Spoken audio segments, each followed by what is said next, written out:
Pernahkah kamu melihat senyum seorang anak yang tiba-tiba menghilang tanpa sebab? Pernahkah kamu merasakan getaran di hati saat tatapan polos itu berubah menjadi ketakutan yang membeku? Aku mengira hidupku akan tenang dengan merawat bunga dan bermain bersama cucu. Tapi aku salah, karena di balik tawa kecil cucuku tersembunyi jeritan yang nyaris tak terdengar. Jeritan yang mengubah hidup kami. Selamanya. Kisah ini bukan dongeng. Ini adalah kenyataan yang terlalu banyak disembunyikan dan terlalu sedikit diperjuangkan.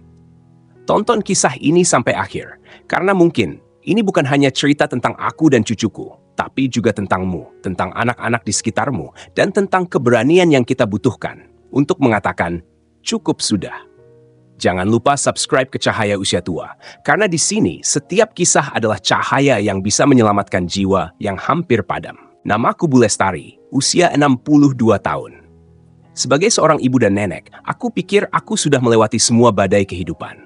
Suami yang lebih dulu berpulang, anak-anak yang tumbuh dan membentuk keluarga mereka sendiri, dan masa pensiun yang kuhabiskan di rumah sederhana peninggalan almarhum suamiku.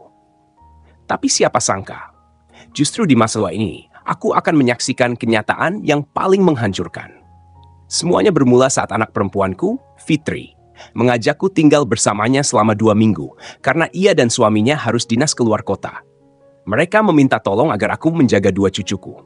Raihan yang masih duduk di kelas 3 SD dan Salwa, si kecil berusia 5 tahun yang selalu ceria dan suka memelukku. Awalnya aku senang sekali. Sudah lama aku tak merasakan riuh rumah yang penuh tawa anak-anak. Aku membawa baju, makanan kesukaan mereka, bahkan sajadah kecil untuk Salwa yang baru belajar ikut salat. Tapi sejak hari keempat aku tinggal di sana, aku mulai merasakan ada yang tidak beres. Bukan dari Fitri, bukan pula dari suaminya, Arman, tapi dari Salwa, cucu perempuanku sendiri. Dia tidak seperti biasanya. Setiap kali aku memintanya berganti baju, ia menolak keras. Bahkan saat kubujuk dengan lembut, ia tetap menolak menyentuh rok atau celana panjang yang biasa ia pakai. Ia hanya mau memakai piyama lama yang lengan dan celananya panjang menutupi seluruh tubuh. Ada yang gatal, nak? Tanyaku waktu itu mencoba mencari alasan. Tapi ia hanya menunduk, menggigit bibir, dan menggeleng pelan. Aku pikir itu cuma fase biasa. Anak-anak kadang suka aneh-aneh. Tapi malam itu, saat aku sedang membereskan mainannya dan melihat boneka favoritnya tergeletak di lantai, aku melihat ada sesuatu yang mengguncang hatiku. Boneka itu, bagian kakinya digunting, tangannya juga. Seolah-olah ada kemarahan yang disalurkan lewat benda itu. Aku mulai merasa khawatir, tapi semuanya menjadi semakin jelas. Ketika esok paginya, saat aku memandikannya karena ia demam, aku menyentuh perut dan pahanya secara tak sengaja. Dan ia langsung menjerit. Bukan jeritan biasa, jeritan ketakutan. Astagfirullah, gumamku saat itu. Tanganku gemetar, jantungku berpacu. Aku menatapnya, dan ia menatapku balik. Matanya berair, tubuhnya kaku. Siapa yang buat kamu takut, nak? Tanyaku pelan. Ia tak menjawab. Tapi air matanya jatuh tanpa suara. Hari itu, hidupku berubah. Hari itu, aku tak bisa tenang. Pikiran dan perasaanku bergejolak. Aku terus menatap wajah kecil Salwa yang pucat dan diam. Aku tahu ada yang salah, sangat salah. Ketika Arman pulang sore itu, aku memutuskan untuk tidak mengatakan apapun. Aku ingin mengamati lebih jauh. Tapi dalam hati, aku mulai menyusun rencana. Malamnya, saat semua sudah tidur, aku membuka laptop tua milikku. Aku mulai mencari informasi tentang tanda-tanda anak yang mengalami trauma atau pelecehan. Dan semakin banyak aku membaca, semakin hatiku mencelos. Banyak dari gejala yang ditulis sangat mirip dengan yang kulihat pada Salwa. Keesokan harinya, aku ajak Salwa duduk di teras. Aku membuatkan teh hangat dan kue kering kesukaannya. Pelan-pelan, aku mencoba berbicara dengannya. Salwa, boleh nggak hari ini kita ngobrol? Berdua aja? Ia menunduk, menggoyang-goyangkan kakinya. Lalu pelan-pelan ngangguk. Aku menahan napas. Kalau Salwa merasa nggak nyaman sama siapapun, boleh cerita ke nenek ya. Nenek nggak akan marah. Nenek cuma pengen Salwa bahagia dan aman. Ia mulai menggigit kukunya. Tangannya bergetar. Lalu sebuah kalimat keluar dari bibir kecilnya. Nyaris seperti bisikan. Tapi Umi bilang, jangan cerita ke siapa-siapa. Aku membeku. Bu Fitri? Atau ada orang lain? Aku mencoba tetap tenang. Cerita apa sayang? Ia tidak menjawab. Tapi matanya menyiratkan ketakutan yang dalam. Hari itu, aku tahu ini bukan hal yang bisa kudiamkan lebih lama. Aku mencatat semua detail yang kuingat. Tingkah laku, perubahan emosinya, ucapan-ucapannya. Malamnya aku salat istikharah. Aku menangis, memohon petunjuk dari Allah. Dan keesokan harinya aku melangkah ke kantor polisi. Dengan air mata dan hati yang bergetar, aku melaporkan dugaan kekerasan terhadap cucuku sendiri. Apa yang terjadi setelah itu? Tidak semudah yang kupikirkan. Tapi aku siap untuk melindungi Salwa, apapun risikonya. Petugas polisi yang menyambutku adalah seorang ibu paruh baya berjilbab rapi. Wajahnya lembut, tapi sorot matanya tajam. Aku ingat betul namanya, Bu Erna. Aku ceritakan segalanya, dari perubahan sikap Salwa, reaksi tubuhnya saat mandi, hingga kata-kata samar yang keluar dari bibir mungilnya. Bu Erna mencatat dengan serius, sesekali mengangguk dan memintaku menjelaskan lebih rinci. Bu Lestari, laporan ibu akan kami tindak lanjuti. Tapi kami perlu pendampingan psikolog anak untuk Salwa ya. Dan tentunya kami harus menyampaikan ini ke orang tuanya. Aku tercekat. Fitri, anakku sendiri. Aku tahu ini akan melukai hatinya. Tapi aku juga tahu, melindungi Salwa jauh lebih penting daripada menjaga perasaan siapapun. Baik Bu, lakukanlah sesuai prosedur. Saya siap, jawabku mantap, walau suara sedikit bergetar. Sore itu, aku pulang dengan hati berkecamuk. Di rumah, Salwa sudah tertidur. Aku hanya bisa menatap wajah kecil itu, bertanya dalam hati, siapa yang telah merampas senyumnya? Keesokan paginya, aku menerima telepon dari kantor polisi. Mereka meminta agar Salwa dibawa ke unit pelayanan perempuan dan anak (PPA) untuk sesi awal bersama psikolog. Aku menyusun alasan pada Fitri dengan susah payah. Kukatakan bahwa Salwa butuh periksa ke klinik karena demamnya belum pulih. Fitri mengizinkan tanpa curiga. Di ruang konseling, Salwa duduk di sampingku sambil memeluk bonekanya. Psikolog yang menanganinya Mbak Alia, muda, tenang, dan sangat sabar. Dengan permainan, gambar, dan kata-kata lembut, ia mulai membangun kepercayaan. Butuh waktu 1 jam lebih sebelum Salwa mulai terbuka. Tapi saat itu terjadi, hatiku serasa diremukan. Dengan suara pelan, Salwa menunjuk gambar seorang pria bertubuh besar dengan topi. Dia masuk ke kamar. Waktu Umi pergi, katanya sambil menggambar jendela. Aku terisak. Mbak Alia menghentikan sesi dan memelukku sebentar. Bu, dari sini kami akan tangani secara profesional. Ibu telah melakukan hal yang sangat tepat. Sore harinya, aku menerima panggilan dari Fitri. Suaranya panik. Bu, polisi datang ke kantor Arman. Ada apa sih ini, Bu? Kenapa bawa-bawa nama Salwa ke kantor polisi? Aku diam sejenak, lalu menjawab dengan suara yang kutahan agar tetap tenang. Karena ada yang harus dilindungi, Fitri. Dan karena Salwa berhak mendapatkan hidup yang aman. Tapi, ini mencoreng nama keluarga kita, Bu. Orang-orang bisa salah paham. Arman, dia marah besar. Katanya ibu menuduhnya. Aku tak menjawab. Bukan karena tak ingin. Tapi karena aku tahu, ini baru permulaan dari badai yang lebih besar. Fitri datang malam itu. Ia berdiri di depan pintu dengan wajah tegang dan mata merah. Salwa sedang tidur, jadi aku membuka pintu perlahan agar tidak mengganggu. Ibu tega, kata Fitri tanpa salam. Suaranya pelan, tapi tajam. Aku hanya mempersilahkan dia masuk. Kami duduk di ruang tamu. Lampu remang membuat suasana makin berat. Ibu tahu nggak, Arman merasa difitnah. Dia bilang akan menuntut balik. Aku menarik napas panjang. Fitri, ibu nggak pernah sebut nama siapapun, tapi Salwa menunjukkan tanda-tanda yang mengkhawatirkan. Dan ibu cuma ingin melindungi cucu ibu. Fitri memalingkan wajah. Anak kecil bisa mengarang, Bu. Bisa salah paham. Tapi air matanya, ketakutannya. Bukan karangan, Fitri. Ibu sudah hidup lebih dari 60 tahun. Ibu tahu bedanya anak ngambek dan anak trauma. Fitri menggigit bibir. Tangannya mengepal. Ibu lebih percaya laporan polisi daripada anak sendiri? Ibu percaya Allah, dan ibu percaya kebenaran harus ditegakkan meski pahit. Kami terdiam lama. Hanya suara kipas angin tua yang mengisi ruangan. Aku cuma takut, katanya akhirnya. Kalau benar ini semua terjadi, berarti aku gagal jadi ibu. Aku menatapnya dengan lembut. Bukan gagal, Nak. Tapi kalau kamu memilih menutup mata, baru itu yang disebut kegagalan. Fitri menunduk. Untuk pertama kalinya, aku melihat matanya basah karena air mata tulus, bukan kemarahan. Malam itu, ia tidur di kamar Salwa. Mungkin untuk pertama kalinya setelah sekian lama, ia memeluk anaknya sambil menangis. Keesokan harinya, polisi menghubungi. Bukti-bukti awal mengarah pada seseorang yang tidak kami sangka. Pak Darto, sopir antarjemput anak sekolah yang biasa menjemput Salwa tiap sore. Aku gemetar mendengar nama itu. Orang yang kami percaya ternyata adalah pelakunya. Polisi meminta kami tak menyebarkan informasi ini dulu demi proses hukum. Tapi aku tahu mulai hari itu hidup kami tak akan pernah sama. Aku berdiri di depan kamar Salwa, melihatnya tertidur pulas dengan bonekanya. Dalam hati aku bersyukur karena aku bertindak sebelum semuanya terlambat. Berita itu menyebar lebih cepat daripada yang bisa kami duga.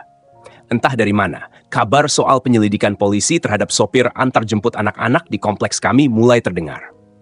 Grup WhatsApp ibu-ibu sekolah mulai ramai. Foto Pak Darto dibagikan. Ada yang terkejut, ada yang menyangkal, ada pula yang mulai mengungkit-ungkit hal-hal mencurigakan yang dulu mereka abaikan. Di sisi lain, rumah kami mulai disorot. Fitri menerima pertanyaan bertubi-tubi dari tetangga dan teman kantor. Bahkan ibu guru TK Salwa sempat menelepon, menanyakan keadaan dengan nada yang setengah ingin tahu, setengah menghakimi. Apa benar Salwa yang jadi korban? Salwa masih kecil, apa benar bisa bicara sejauh itu? Kenapa keluarganya nggak menyelesaikan diam-diam saja? Kasihan anaknya dibawa-bawa. Aku mendengarkan semuanya dari balik dapur. Hatiku seperti diremas. Fitri duduk di meja makan dengan mata kosong, menghapus air mata yang mengalir tanpa suara. Sementara aku hanya bisa berdiri di belakangnya, memegang bahunya berbisik, kita lakukan ini untuk Salwa, bukan untuk mereka. Di sisi lain, proses hukum terus berjalan. Polisi menyita kamera CCTV di sekitar sekolah, mewawancarai guru-guru, dan akhirnya hasil visum serta keterangan dari psikolog memperkuat dugaan. Pak Darto ditangkap. Hari itu, aku menangis, bukan karena lega, tapi karena kecewa. Kecewa terhadap dunia yang begitu sering mengabaikan isyarat-isyarat kecil. Dunia yang baru percaya jika luka itu sudah berdarah. Fitri sempat jatuh sakit karena tekanan mental. Sementara Salwa mulai menjalani terapi dengan Mbak Alia seminggu 2 kali. Di setiap sesi, ia mulai menggambar dengan warna-warna yang lebih cerah, meskipun kadang-kadang ia masih terbangun tengah malam dan menangis tanpa sebab. Dia butuh waktu, kata Mbak Alia padaku. Tapi dia anak yang kuat, dan neneknya adalah pelindung yang luar biasa. Aku tersenyum getir. Saya hanya melakukan apa yang harus saya lakukan. Hari-hari berlalu. Raihan, kakak Salwa, sempat bertanya, "Kenapa Pak Darto nggak jemput lagi, Nek?" Aku menjawab, "Karena sekarang Salwa akan dijemput sama orang yang bisa membuatnya merasa aman." Kayak nenek. Aku menahan air mata. Iya sayang, seperti nenek. 2 bulan setelah kejadian itu, rumah kembali tenang, setidaknya di permukaannya. Fitri masih berhenti bekerja sementara. Ia ingin fokus menemani Salwa melewati masa-masa sulit ini. Awalnya aku khawatir, tapi melihat caranya memeluk Salwa setiap malam, membacakan doa dengan suara bergetar, aku tahu dia sedang menebus semua kekosongan yang dulu pernah ia abaikan. Suatu pagi, Salwa duduk di sampingku sambil mainkan potongan kain perca. Ia mulai senang menjahit kecil-kecilan, meniru kebiasaanku. "Nenek," katanya pelan, "kalau orang jahat sudah pergi, kenapa aku masih takut?" Aku diam sejenak, lalu menggenggam tangannya. Karena rasa takut seperti bayangan, Nak. Meskipun mataharinya sudah pergi, kadang bayangannya tetap tinggal. Tapi bayangan itu tidak bisa menyakitimu, hanya perlu waktu dan cahaya. Salwa mengangguk pelan. Aku tak tahu apakah ia benar-benar mengerti, tapi dari sorot matanya aku tahu, hatinya mulai pulih. Di sisi lain, proses hukum terhadap Pak Darto memasuki tahap persidangan. Aku dan Fitri beberapa kali dipanggil untuk memberikan keterangan. Kami bertemu pengacara, bertemu penyidik, dan bahkan beberapa kali berhadapan dengan keluarga Pak Darto yang memohon agar kasus ini dicabut. Sama-sama orang kampung, Bu, kasihan anak istrinya, kata kakak pelaku sambil menduk. Tapi aku tak bergeming. Salwa juga anak orang, dan yang direnggut darinya bukan mainan, tapi rasa aman. Mereka terdiam, dan aku pun pergi tanpa menoleh lagi. Aku tahu banyak orang mulai menjauh dari kami. Tetangga-tetangga yang dulunya suka mampir membawa kue, kini hanya melirik dari kejauhan. Beberapa teman Fitri berhenti menghubungi. Bahkan guru-guru di sekolah Salwa, meski secara formal tetap sopan, kini berbicara dengan jarak tertentu. Tapi itu semua tak penting. Karena di ruang kecil rumah kami, aku tahu cinta sedang tumbuh kembali, perlahan tapi kuat. Hari itu, langit sedikit mendung. Udara sejuk menyelinap masuk melalui jendela ruang tamu yang kubuka sedikit. Salwa duduk di lantai menggunting kertas warna-warni. Di sampingnya, Fitri menyiapkan alat tulis untuk membuat kerajinan tangan bersama. Aku hanya duduk di bangku kayu menyaksikan mereka. Pemandangan itu mungkin tampak biasa bagi orang lain. Tapi bagiku, itu seperti melihat bunga kecil tumbuh dari tanah yang sempat retak. Lalu, tanpa diduga, Salwa menunjuk kertas buatannya. "Nek, ini aku," katanya sambil menunjukkan gambar anak perempuan kecil yang memakai kerudung. "Yang ini siapa?" tanyaku. "Ini Umi," katanya sambil tersenyum kecil. Dan satu kertas lagi, lebih besar, bergambar wanita tua dengan senyum lebar dan tongkat kecil di tangan. "Kalau ini, nenek, pahlawan." Aku membeku sejenak. Air mataku menggenang, tapi aku menahannya agar tak jatuh. Dalam gambar sederhana itu, aku melihat penghargaan paling berharga sepanjang hidupku. Beberapa hari kemudian, Mbak Alia datang ke rumah untuk sesi terakhir terapi. Bu Lestari, katanya setelah sesi selesai. Perjalanan Salwa belum selesai, tapi ia sudah melewati tahap terberatnya, dan semua itu karena kehadiran ibu. Aku tersenyum. Saya hanya nenek biasa. Saya hanya melakukan apa yang orang tua seharusnya lakukan, melindungi. Tapi tidak semua orang tua berani melangkah sejauh itu, jawab Mbak Alia lembut. Banyak yang memilih diam karena takut malu atau takut merusak hubungan keluarga. Aku menarik napas panjang. Lebih baik kehilangan nama baik daripada kehilangan masa depan anak. Sejak saat itu, beberapa tetangga pelan-pelan mulai mendekat lagi. Ada yang datang meminta maaf karena sempat salah paham. Ada juga yang membawa anak-anak mereka untuk bermain dengan Salwa setelah tahu kebenaran yang sesungguhnya. Bahkan, sekolah tempat Salwa belajar mulai mengadakan sesi penyuluhan khusus untuk para orang tua. Mereka mengundang psikolog dan konselor, dan di sana tanpa pernah kusangka, mereka memintaku berbagi kisah. Aku berdiri di depan ruangan penuh orang tua. Tanganku sedikit bergetar, tapi suaraku tegas. Saya bukan ahli, saya hanya seorang nenek. Tapi hari ini, saya ingin bilang satu hal. Jangan pernah abaikan isyarat anak, karena dalam diam mereka kadang ada jeritan yang tak terdengar. Setelah sesi penyuluhan di sekolah Salwa, sesuatu berubah dalam cara orang-orang memandangku. Bukan lagi sekadar Bu Lestari, nenek tua dari Blok C, tapi kini mereka mulai memanggilku dengan nama yang lain. Dalam bisik, dalam senyum. Ibu yang berani. Tak jarang, aku menerima pesan dari para ibu di kompleks perumahan. Ada yang curhat soal anaknya yang makin murung, ada yang bertanya bagaimana mengenali tanda-tanda anak dalam tekanan. Bahkan ada yang mengundangku ke pengajian ibu-ibu untuk berbagi. Awalnya aku merasa ragu. Siapa aku ini? Hanya seorang janda pensiunan, tak punya gelar, tak punya pangkat. Tapi kemudian aku teringat Salwa, dan senyumnya yang perlahan kembali sejak hari aku memutuskan untuk bicara. Maka aku berdiri dan bicara. Di salah satu pengajian, aku membuka dengan sebuah kalimat yang datang dari hati. Kadang kita terlalu sibuk menjaga rahasia, hingga kita lupa menjaga anak-anak kita. Ruangan sunyi. Beberapa ibu mengangguk pelan, sebagian menunduk dalam. Aku tak menyebut nama, tak menyebut detail. Tapi aku bercerita bagaimana cinta bisa berubah menjadi buta. Kalau kita hanya fokus menjaga nama baik keluarga, tapi membiarkan anak menderita dalam diam. Aku bicara tentang keberanian, tentang tanggung jawab, dan tentang doa yang tak henti-henti kutumpahkan di setiap malam untuk kekuatan. Bukan kekuatan fisik, tapi kekuatan hati untuk melawan rasa takut dan rasa malu.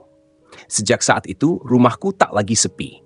Setiap minggu ada saja yang datang, mengetuk pelan, membawa keresahan mereka masing-masing. Kadang mereka hanya ingin didengarkan. Kadang mereka ingin diajak salat tahajud bersama. Dan dalam lingkaran kecil itu, aku sadar, luka memang tidak hilang.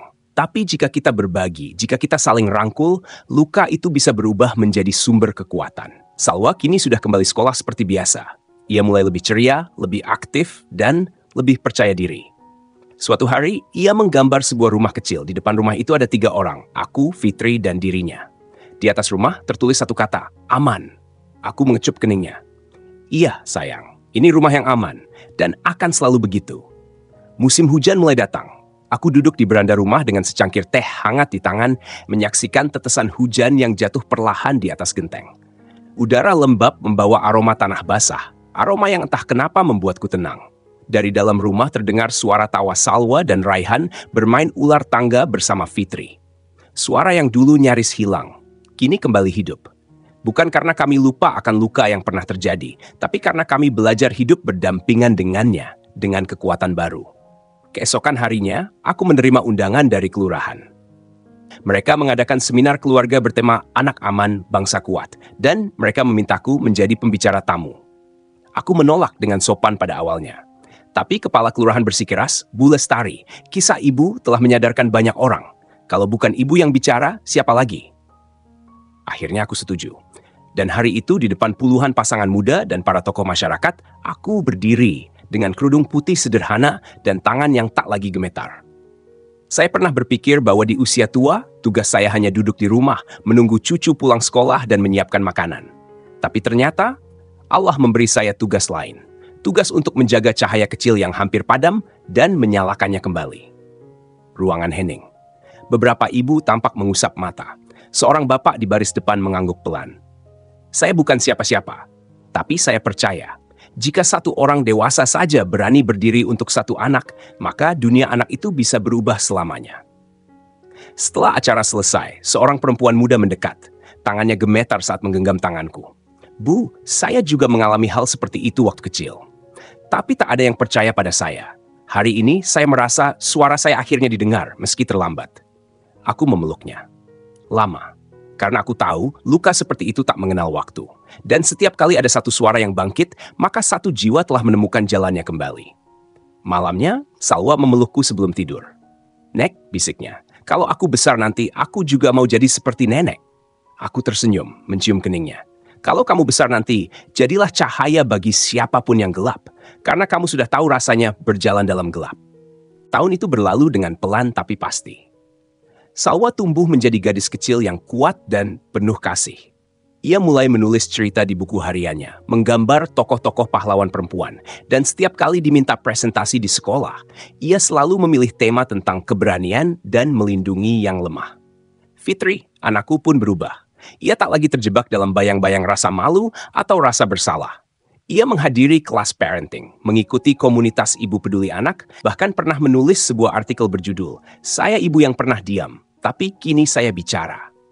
Dan aku tetap di rumah kecilku, merawat tanaman bunga di halaman, mengajari anak-anak tetangga mengaji, dan sesekali menjadi pembicara di acara komunitas. Bukan karena aku ingin jadi tokoh, tapi karena aku tahu setiap kisah yang dibagikan bisa menjadi pelita bagi jiwa yang nyaris padam. Di usia 62, aku tidak pernah membayangkan bahwa babak baru dalam hidupku justru dimulai dari luka yang dalam. Tapi seperti hujan yang membersihkan udara, luka itu juga membersihkan pandanganku terhadap arti keluarga, cinta, dan keberanian. Aku belajar bahwa menyayangi bukan hanya memberi, tapi juga melindungi.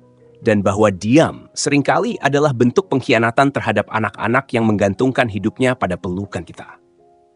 Sahabat cahaya usia tua, jika engkau masih membaca hingga titik ini, mungkin karena hatimu ikut bergetar. Mungkin engkau adalah seorang nenek seperti aku. Mungkin engkau adalah seorang ibu yang sedang bergulat dengan rasa bersalah. Atau mungkin engkau adalah seseorang yang pernah menjadi Salwa dalam hidupnya. Untuk siapapun engkau, izinkan aku mengajakmu. Jangan diam ketika ada yang perlu dibelah. Jangan takut ketika kebenaran mengetuk pintu. Dan jangan ragu untuk menjadi cahaya meskipun kecil. Karena kadang, satu cahaya kecil saja cukup untuk menunjukkan jalan keluar dari kegelapan. Lalu, bagaimana denganmu? Pernahkah engkau berada di posisi harus memilih antara menjaga nama baik atau menyelamatkan jiwa seseorang yang kau cintai? Tuliskan di kolom komentar. Dan jika kisah ini menyentuh hatimu, bantu sebarkan agar tak ada lagi anak kecil yang menangis dalam diam. Jangan lupa subscribe karena di Cahaya Usia Tua, setiap kisah adalah cahaya bagi jiwa yang merunduk.